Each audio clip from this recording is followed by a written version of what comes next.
Fanya ni kuwapunguzia wao hofu. Kazi ya ualimu ni zaidi ya mazoezi. Kuna muda unatengeneza akili za wachezaji kabla ya kitu ambacho watu wanachokifikiria.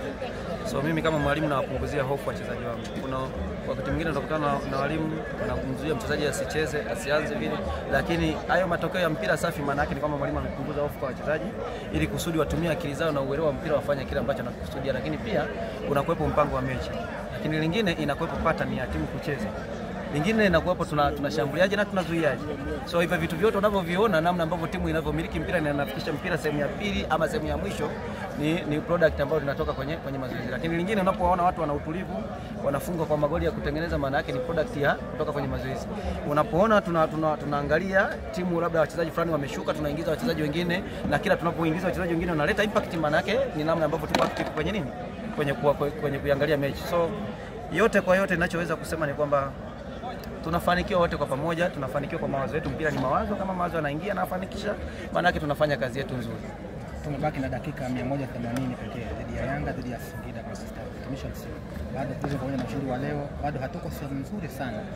Unaenda kutumia muda gani huu ambao pengine ni mapumziko takriban mwezi mmoja? Unaona pengine tuzo zinabaki salama. Hatujawa salama, lakini at least tunaweza tukajihakikishia kucheza playoff. Sawa. Hatujawa salama, lakini angalau kwa pointi za leo tunaweza kuwa na uhakika wa kucheza playoff walau. Lakini jambo lingine la pili, tunaweza kufanya maamuzi ya kutoka kwenye playoff kuja kuwa safe. Umeelewa? Kwa hiyo yuko juu yetu, na sisi ukiangalia ratiba ya ligi kwa namna jinsi ilivyo, sidhani kama kuna mtu anapenda kukaa mpaka mwezi wa 8 anasubiri playoff.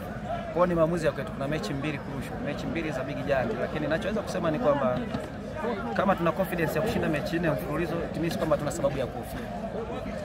So lengo letu ni kutafuta point 4 katika mechi hizi zilizosalia. Tukifikisha point 34, ninaamini tunaweza kufanikiwa. Lakini kama timu ya mpira tunaweza kwenda mpaka point 36. Kwa sababu sidhani kama tuna mechi 2 kuna kitu gani cha kuhofia tena. Ni lazima tusicheze hizo mechi kwa energy kubwa. Ni lazima tumalizie vizuri katika uwanja wetu hapa Sokoine bila kujali nani tunayecheza naye. Tukishafika katika stage hiyo, maana yake tutafute kushinda. Kwa hiyo mimi ninachoweza kusema tu ni kwamba hatujawa salama kivyo, lakini tutaendelea kupambana tuweze kutafuta point 6 katika mechi 2 zilizosalia. Tutafanya hivyo.